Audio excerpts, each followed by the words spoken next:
Hello बच्चों, welcome back to my class. आप सभी का स्वागत है मेरी इस सेशन में।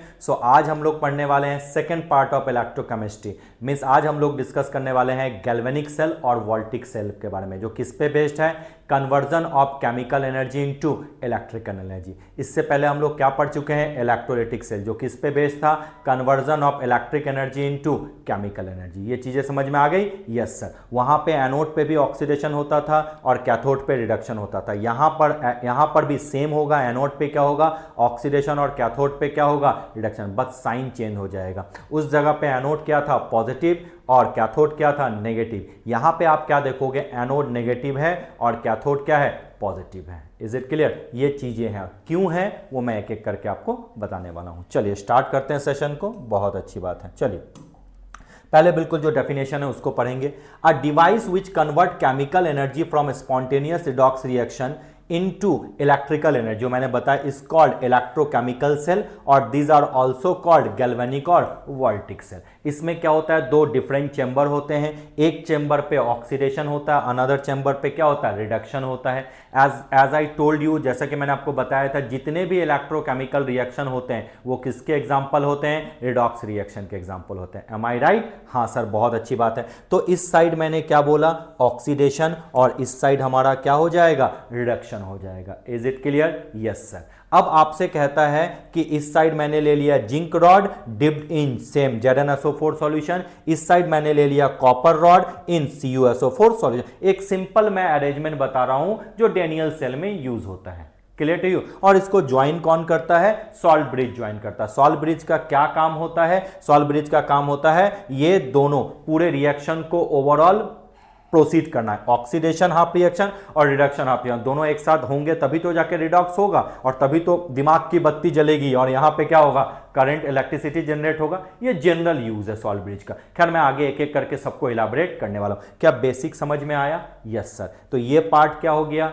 Anode part. ये पार्ट क्या हो गया, कैथोड पार्ट। एनोड मतलब ऑक्सीडेशन, कैथोड मतलब रिडक्शन। अब क्वेश्चन आता है ऐसा क्यों, ये सब चीजें मैं आपको डिफाइन करता हूं one by one. Is it clear? चलिए आइए, इसमें क्या है, एक डेनियल सेल का एग्जांपल ले लिया। क्या है, Zn से Zn2+ बना, Cu2+ से हमारा क्या बना, Cu बना। यही तो बना, बिल्कुल। हम यहां पे लिख देते हैं, Zn से हमारा क्या बन गया दादा मेरे, Zn से हमारा बन गया Zn2+, और क्या रिलीज हुआ, 2 इलेक्ट्रॉन रिलीज हुआ। बहुत अच्छी बात है। अब थोड़ा ध्यान से देखो, क्या ये ऑक्सीडेशन है? हाँ सर, बिल्कुल, गुड। ये है हमारा ऑक्सीडेशन। और ऑक्सीडेशन क्या हो, कहां होता है, जल्दी बताओ। वोवेल के साथ रहता है, यानी ऑक्सीडेशन कहां होगा, एनोड पे होगा। क्लियर? अब यहां से देखो, Cu2+ है, उसने 2 इलेक्ट्रॉन ले लिए और क्या बन गया, कॉपर बन गया। अच्छा ये क्या है, रिडक्शन है? बिल्कुल। अच्छा मुझे बताओ, रिडक्शन कहां होता है, कैथोड पे होता है। तो अब हम ये चीज समझ गए कि एक साइड जो होगा वो रिडक्शन होगा और एक साइड क्या होगा, ऑक्सीडेशन होगा। Am I right? गुड। तो जिंक रॉड के साइड में क्या हुआ, ऑक्सीडेशन हुआ। जिंक रॉड के साइड में क्या हुआ, ऑक्सीडेशन हुआ। और कॉपर रॉड के साइड में क्या हुआ, रिडक्शन हुआ। ऑक्सीडेशन कहां, एनोड पे, रिडक्शन कहां, कैथोड पे। मैं थोड़ा सा बैक आ जाता हूं, अब मैं यहीं पे आपको समझा देता हूं। अब मैं बोलूं कि ये जो जिंक रॉड है, इस साइड को हम लोग क्या बोलेंगे, क्या एनोड बोलेंगे? बिल्कुल, क्योंकि जो जिंक है वो किस में चेंज हुआ, Zn2+ में, और 2 इलेक्ट्रॉन दिया। तो यानी इस साइड क्या हुआ, ऑक्सीडेशन हुआ, और ऑक्सीडेशन कहां होता है, एनोड पे। तो मैं समझ गया कि इस साइड क्या है, एनोडिक पार्ट है, ऑक्सीडेशन पार्ट है। अब इस साइड, अब मैं समझ गया यहां पे क्या हुआ था, रिडक्शन हुआ था। और अगर यहां रिडक्शन है तो यानी कौन सा पार्ट है, कैथोडिक पार्ट है। क्या दोनों चीजें हमें समझ में आई, इधर एनोड इधर कैथोड, क्यों? यस। दूसरा, अब इसको और अच्छे से समझ लो कि सर यहां पे हमें कैसे समझ में आया कि Zn जो है एनोड पार्ट होगा और कॉपर जो है कैथोड पार्ट होगा। थोड़ा और इलाबरेट कीजिए, सिंपल सी बात है। क्या ये रिएक्शन हमने पढ़ा था, Zn plus CuSO4 gives you ZnSO4 plus Cu? Got it. क्योंकि अगर Zn को अगर कॉपर सल्फेट के साथ हम ट्रीटमेंट करते हैं तो Zn की डेफिनेटली रिएक्टिविटी क्या है, कॉपर से ज्यादा है, इसलिए वो क्या करता है, कॉपर सल्फेट में से कॉपर को रिप्लेस करता है। तो अगर इस रिएक्शन को मैं जज करके देखूं तो Zn क्या हुआ है, जल्दी बताओ, Zn2+ में ही चेंज हुआ है ना सर।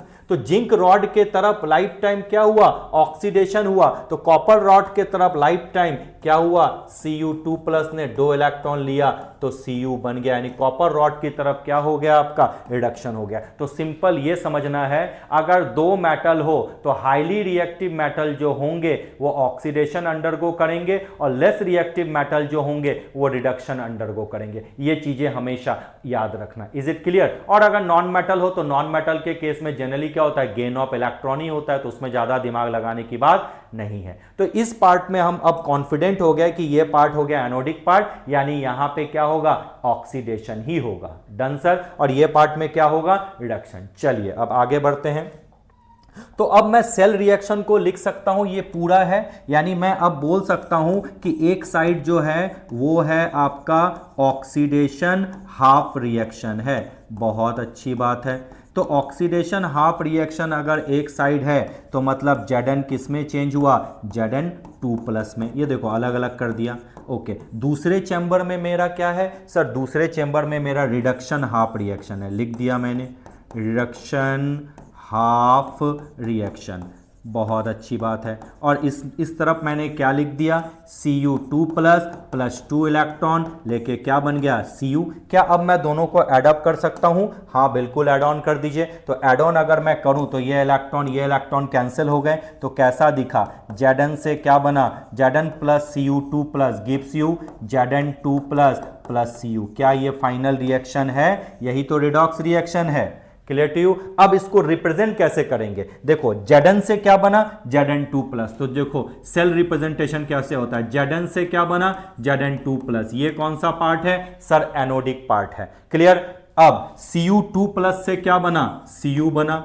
ये कौन सा पार्ट है, कैथोडिक पार्ट है। दोनों को कौन जोड़ा, ब्रिज जोड़ा, जिसको क्या बोलते हैं, सॉल्ट ब्रिज बोलते हैं। ये देखो सेल रिप्रेजेंटेशन हो गया। तो इसको देख के आप इजीली कोई भी रिएक्शन को इलाबरेट, अगर ऐसा शॉर्ट में दिया रहे तो इलाबरेट कर दो, Zn से Zn2+, Cu2+ से Cu, यानी इस साइड ऑक्सीडेशन और इस साइड क्या, रिडक्शन हुआ। आया समझ में, यस सर। चलिए अब आगे बढ़ते हैं और थोड़ा सिस्टमेटिक करते हैं चीजों को और समझते हैं। ये देखो Zn रॉड है, इस पे क्या साइन दिया है, जल्दी बताओ सर। इस पे जो आपका साइन है माइनस का साइन है। अब बात आती है कि सर यहां पे माइनस का साइन क्यों है, तो आपको पता है Zn से क्या बना, Zn2+ बना। क्या लिखा मैंने, Zn से हमारा बन गया Zn2+। Clear to you. तो ये रॉड ने क्या रिलीज किया, इलेक्ट्रॉन रिलीज किया, यानी इलेक्ट्रॉन का फ्लो कहां हो रहा है, एनोड से कहां जा रहा है, कैथोड की तरफ। तो अगर इलेक्ट्रॉन रिच है तो भाई उस पे साइन कौन सा आएगा, माइनस का साइन ही तो आएगा। यस सर, गुड, बहुत अच्छी बात है। उसको और थोड़ा इलाबरेट कीजिए। Zn से Zn2+ बना, तो Zn से Zn2+ सॉल्यूशन में आ गया। तो अब Zn2+ तो सॉल्यूशन में आ गया, बचा कौन, इलेक्ट्रॉन। तो इस रॉड पे इस इलेक्ट्रोड, ये इलेक्ट्रोड क्या हो गया, इलेक्ट्रॉन रिच हो गया। Yes sir. तो इलेक्ट्रॉन रिच होगा तो साइन क्या आएगा, माइनस का साइन आएगा। बहुत अच्छी बात है। क्लियर। क्योंकि ऑक्सीजन अवेलेबल है तभी तो ऑक्सीजन मूव कर रहा है। बहुत अच्छी बात है। और इस जगह पे जो आपका CuSO4 है वो आपको पता है कैसे ब्रेक होता है, Cu2+ और SO4 2-। अब एनोड इलेक्ट्रॉन रिच है तो इलेक्ट्रॉन दे रहा है, यानी इलेक्ट्रॉन का फ्लो एनोड से कहां जा रहा है, कैथोड की तरफ। और उस इलेक्ट्रॉन को देखकर ये Cu2+ बोलता है रुको मैं आता हूं आप इलेक्ट्रोड पे। ये Cu2+ ने जो इलेक्ट्रॉन रिलीज किया उसको गेन करके क्या बन गया, Cu बन गया। तो क्या ये कुछ रिडक्शन दिखा, क्या ये कुछ ऑक्सीडेशन दिखा, तो इस पार्ट पे ऑक्सीडेशन और इस पार्ट पे रिडक्शन। लेकिन साइन देखो एनोड पे क्या है, माइनस का। क्यों, क्योंकि ये इलेक्ट्रॉन रिच इलेक्ट्रोड है। और यहां पे प्लस का साइन क्यों है, क्योंकि अब जब ये माइनस है तो सामने वाला प्लस ही होगा। और ये Cu2+ जाके यहां पे क्या हो रहा है, डिस्पर्स हो जा रहा है। Clear to you. तो अब इस टाइप लेफ्ट साइड में सॉल्यूशन में कौन है, Zn2+, और Cu2+ चला गया तो आपको बचा है सॉल्यूशन में कौन, SO4 2-। समझ में आया। तो अगर मैं बोलूं एनोड से कैथोड की तरफ क्या फ्लो हो रहा है, इलेक्ट्रॉन का फ्लो हो रहा है। करंट का फ्लो जस्ट उसका उल्टा, यानी कैथोड से कहां, एनोड की तरफ आपका करंट का फ्लो हो रहा है। ये समझ गया, ये बाहर की तरफ है। अंदर की तरफ जब Cu2+ चला गया तो कॉपर सल्फेट से क्या बचा, सल्फेट ही तो बचा। सल्फेट क्या, एनायन। तो अंदर की तरफ कैथोड से एनोड की तरफ क्या हो रहा है, एनायन का मूवमेंट हो रहा है। अरे सल्फेट मतलब माइनस का चार्ज हो तो एनायन ही होगा ना। और Zn के साइड में सॉल्यूशन में क्या है, Zn2+, तो इस साइड से क्या फ्लो हो रहा है, कैटायन का फ्लो हो रहा है। क्या चीजें समझ में आई, यस। बाहर की तरफ अगर हम देखें तो इलेक्ट्रॉन का फ्लो हो रहा है एनोड से कैथोड, और करंट का फ्लो कैथोड से एनोड। अंदर की तरफ देखें तो एनायन का फ्लो जो हो रहा है वो कहां से हो रहा है, कैथोड से एनोड की तरफ, और एनोड से क्या फ्लो हो रहा है, एनोड से कैथोड की तरफ क्या फ्लो हो रहा है, कैटायन का फ्लो, क्योंकि सॉल्यूशन में यहां कैटायन है, यहां सॉल्यूशन में क्या है, एनायन है। और इन दोनों को जोड़ के कौन रखता है, सॉल्ट ब्रिज। सॉल्ट ब्रिज किससे फिलअप होता है, इनर्ट इलेक्ट्रोलाइट से फिलअप होता है, जो ओवरऑल न्यूट्रलिटी सिस्टम का मेंटेन रखता है। इस साइड उसने देखा कैटायन है और इस साइड इसने देखा क्या, एनायन है। तो आप जैसे सॉल्ट ब्रिज में KCl ले लो या K2SO4 ले लो, तो जो K2SO4 है या KCl में दो पार्ट हुए, एक कैटायनिक पार्ट और ये एनायनिक पार्ट। तो इसके चार्ज को मेंटेन करने के लिए एनायनिक पार्ट थोड़ा इधर मूव किया और कैटायनिक पार्ट क्या कर दिया, इधर मूव कर दिया। लेकिन ये रिएक्शन में पार्टिसिपेट नहीं करते, ये इनर्ट होते हैं, ये पैसेज देते हैं कैटायन और एनायन को मूव करने के लिए, खुद पार्टिसिपेट नहीं करते। क्या चीजें समझ में आई, यस सर। तो क्या बोला मैंने, इस रॉड में Zn क्या बनाया, Zn2+ और इलेक्ट्रॉन रिच हो गया। क्या ऐसा फिगर से हम इसको समझ सकते हैं, ये देखो Zn से क्या बना, Zn2+, दो इलेक्ट्रॉन, ये Zn2+ सॉल्यूशन में आ गया और ये क्या हो गया, इलेक्ट्रॉन रिच हो गया। तो जिंक इलेक्ट्रोड जो है वो इलेक्ट्रॉन रिच होने की वजह से ये आपका कौन सा साइन आया, माइनस का साइन। तो कैथोड वाला पे कौन सा साइन आएगा, प्लस का साइन। वहां पे कौन सा रिएक्शन होगा, जल्दी बताओ। Cu2+ ने दो इलेक्ट्रॉन लेके क्या बनाया, Cu, यानी ये कैथोड का रिएक्शन, ये एनोड का रिएक्शन। एम आई राइट, एनोड पे ऑक्सीडेशन, कैथोड पे रिडक्शन। क्लियर। तो एक रॉड पे ऑक्सीडेशन, एक रॉड पे रिडक्शन, उल्टा बोल दिया, मतलब आपके फिगर के अकॉर्डिंग, मतलब बात तो सही बोला लेकिन फिगर को इस टाइप क्या हो गया आपका ऑक्सीडेशन, इस साइड क्या हो गया रिडक्शन। तो अब ऑक्सीडेशन साइड में जो पोटेंशियल डेवलप हुआ उसको बोलते हैं ऑक्सीडेशन पोटेंशियल, और रिडक्शन साइड में जो पोटेंशियल डेवलप हुआ उसको क्या बोलते हैं, रिडक्शन पोटेंशियल। तो the potential developed at anode side is called oxidation potential, the potential developed at cathode side is called reduction potential. Simple, ये चीज समझ में आ गया। और दोनों को ऐड कर दिए तो standard electrode potential means EMF of the cell मिल गया। तो ईएमएफ ऑफ द सेल क्या होगा, oxidation potential plus reduction potential. Simple, सस्ता, सुंदर, टिकाऊ। डन सर, बहुत अच्छी बात है। इसी चीज को थोड़ा आगे हम देखते हैं। इस तरीके से देखो यहां पे लिखा हुआ है, चलिए क्या हुआ, a potential difference developed between the electrode and electrolytic solution is called electrode potential। इसके दो type, oxidation potential and reduction potential. कहां पे होगा ऑक्सीडेशन पोटेंशियल, एनोड पे। कहां पे होगा रिडक्शन पोटेंशियल, कैथोड पे। क्या चीजें समझ में आई, यस सर, बहुत अच्छी बात है। ये बाकी चीजें समझने के लिए है जो अभी मैंने बताया कि Zn से Zn2+ बना तो सॉल्यूशन में Zn2+ आया और आपका रॉड पे क्या रह गया, इलेक्ट्रॉन रिच, और वहां कैथोड साइड में क्या बना, Cu2+, इलेक्ट्रॉन को देखकर इलेक्ट्रोड की तरफ मूव किया तो उस साइड क्या बच गया, एनायन मींस सल्फेट आयन बच गया। इज इट क्लियर, हाँ सर। तो अब हम बोल सकते हैं कि एक साइड आपका जो है ऑक्सीडेशन पोटेंशियल और एक साइड क्या हो गया, रिडक्शन पोटेंशियल। तो ईएमएफ ऑफ द सेल अगर कोई लिखने बोले E0 सेल तो क्या बोलोगे, E0 oxidation potential plus E0 reduction potential. क्या ये फॉर्मूला लिखोगे, यस सर, ये फॉर्मूला हो गया standard EMF of the cell. Oxidation कहां होता है, एनोड पे। तो क्या मैं फॉर्मूला लिख सकता हूं, E0 cell is equal to E0 anode plus इस साइड में क्या लिख सकता हूं, E0 कैथोड। यस सर, बहुत अच्छी बात है। डन। क्या ये फॉर्मूला हमें समझ में आया, गुड। अब जब इसको मैंने अभी E0 एनोड यानी बहुत अलग अलग मेटल होंगे, अलग अलग मेटल को अरेंज किया होगा उसके ऑक्सीडेशन या रिडक्शन पोटेंशियल की वैल्यू पे, ठीक है।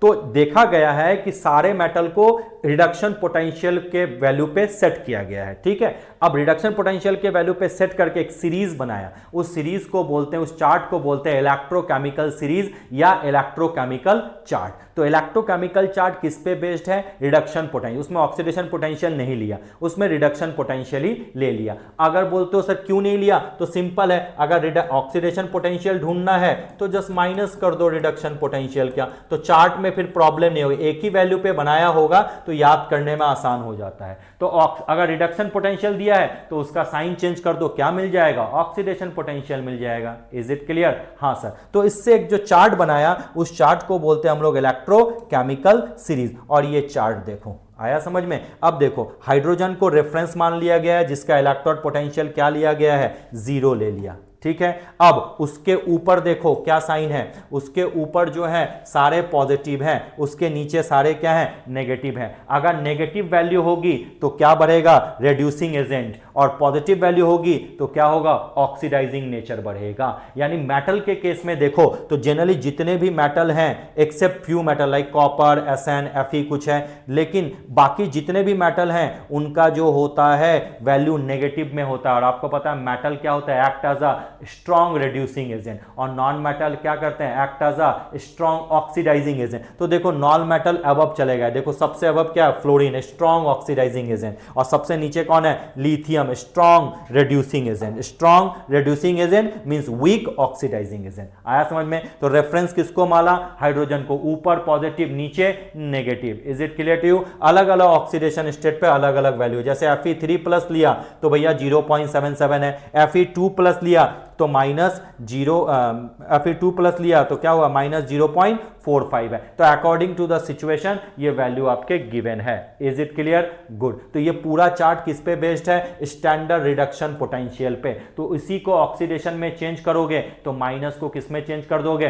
प्लस में चेंज कर दोगे। काम आपके लिए आसान हो जाएगा। अब इस चार्ट को देख के मैं फाइनल फॉर्मूला बोलता हूं। मैं ये मानता हूं कि वो एग्जाम में जो भी वैल्यू देगा वो स्टैंडर्ड रिडक्शन पोटेंशियल की ही वैल्यू देगा, चाहे वो ऑक्सीडेशन हो चाहे वो क्या हो? रिडक्शन हो, वैल्यू एक ही देगा। तो जब एक ही वैल्यू देगा तो बार बार साइन चेंज करके हम कंफ्यूज हो सकते हैं। तो हम कंफ्यूजन से बचने के लिए क्या करेंगे?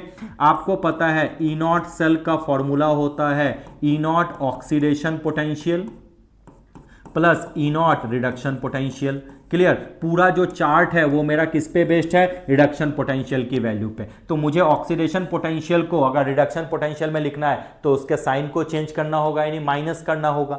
तो मैं पता है कि जो ऑक्सीडेशन पोटेंशियल होता है वो किस साइड डेवलप होता है? Anode side. तो मैं इसको ऐसे लिख सकता हूं ना, anode then after E0 what dear? Cathode. बहुत अच्छी बात है। अब आपको पता है एनोड मतलब oxidation potential. Is it clear to you? अब इसका मुझे रिडक्शन पोटेंशियल पे करना है तो मैं इसको क्या E0 एनोड लिख सकता हूं, जो ये प्रूव कर रहा है कि मैं अब इसका रिडक्शन पोटेंशियल ले रहा हूं, और प्लस E0 कैथोड। क्या मैं कैथोड पे तो रिडक्शन होता ही है और चार्ट उसी तरह से है। अब मैं इसका साइन चेंज करके, साइन चेंज कर दिया, अब अरेंज करके लिखूं E0 cathode minus E0 anode. ये फॉर्मूला आप हर जगह यूज करना, याद रखना। मैंने पहले से ही साइन चेंज कर लिया, मतलब ऑक्सीडेशन पोटेंशियल को मैं पहले ही रिडक्शन पोटेंशियल में बदल दिया और ऐसा एज्यूम किया कि सबकी वैल्यू रिडक्शन पोटेंशियल के टर्म्स में ही दी होगी। तो क्या लगाओगे? E0 cathode minus E0 anode. याद रखना कैथोड के साइड का रिएक्शन का वैल्यू और एनोड के साइड के पोटेंशियल का वैल्यू आपको यहां पे पुट करना है। Is it clear? Is it clear? और डरने की कोई बात नहीं, इस पे हम लोग क्वेश्चन भी करने वाले हैं। तो ऐसा नहीं है, पहले हम लोग थ्योरी पढ़ लेते हैं फिर हम लोग क्वेश्चन करते हैं ना। चलिए बहुत अच्छी बात है। अब आ जाइए नेक्स्ट ये आपको समझ में आ गया। तो इसमें हाइड्रोजन को क्या लिया मैंने? रेफरेंस इलेक्ट्रॉन लिया। इसी को ही बोलते हैं NHE और SHE, स्टैंडर्ड हाइड्रोजन इलेक्ट्रॉन और नॉर्मल हाइड्रोजन इलेक्ट्रॉन। क्या इसको छोड़ के भी कोई रेफरेंस इलेक्ट्रॉन हम ले सकते हैं? मैं बोलूंगा बिल्कुल ले सकते हैं। जैसे आप ले लो reference electron silver chloride electron या कैलमल इलेक्ट्रॉन, ये दोनों इलेक्ट्रॉन भी रेफरेंस इलेक्ट्रॉन जैसा काम करते हैं। तो रेफरेंस इलेक्ट्रॉन क्या डेफिनेशन देख लो। A reference electron is an electron that has a stable and well known electron potential. It is used in electrochemical cell to provide a constant reference point again which the potential of other electron can be measure. मतलब reference मार के एक बार value positive और एक बार value negative. Clear to you? जैसा मैंने बनाया उसमें पॉजिटिव, जो जैसा इलेक्ट्रोकेमिकल इलेक्ट्रोकेमिकल, मैंने तो नहीं बनाया, जैसा इलेक्ट्रोकेमिकल सीरीज में है, पॉजिटिव वैल्यू होगी तो क्या दिखाएगा, ऑक्सीडाइजिंग नेचर, नेगेटिव वैल्यू होगी तो क्या दिखाता है, जनरली रिड्यूसिंग नेचर दिखाता है, more negative value more reducing power, मतलब strong reducing agent, more positive value strong oxidizing agent, है ना। चलिए बहुत अच्छी बात है, रेफरेंस इलेक्ट्रोड समझ में आया। फॉर्मूला क्या रखोगे, E naught cathode minus E naught anode, घबराने की बात नहीं है, बहुत सारे न्यूमेरिकल करने वाले हैं इस पे, क्लियर। चलिए अब आता, पहले थोड़ा थ्योरी पार्ट कंप्लीट कर लेते हैं। अब आता है साल्ट ब्रिज। साल्ट ब्रिज क्या होता है, इनर्ट इलेक्ट्रोलाइट से फिलअप होता है, like KCl, like K2SO4 etcetera. तो अब ये क्या करता है, आपको पता है इस साइड कैटायन है और इस साइड क्या है, एनायन है, अभी बताया था। तो इसकी न्यूट्रलिटी को मेंटेन करने के लिए, जैसे मैंने सॉल्ट ब्रिज में इस बार K2SO4 लिया, तो जो कैटायन वाला पार्ट है वो इधर जाएगा, एनायन वाला पार्ट इधर जाएगा, यानी ओवरऑल न्यूट्रलिटी को ये क्या करता है, मेंटेन करता है, without direct participate in the process में डायरेक्ट पार्टिसिपेट नहीं करता, ये पैसेज देता है कि Zn2+ इजीली इससे एंटर हो सके और सल्फेट माइनस आयन इजीली इससे एंटर हो सके। इस साइड सल्फेट आयन है, इस साइड Zn2+ है, इस साइड एनायन है, इस साइड कैटायन है। क्या चीजें समझ में आई, हाँ सर यही है सॉल्ट ब्रिज। चलो अब थोड़ा सा हम समझते हैं क्या है सॉल्ट ब्रिज का डेफिनेशन। तो क्या बोलोगे, a salt bridge is a device used in a electrochemical cell for connecting it oxidation and reduction half cell.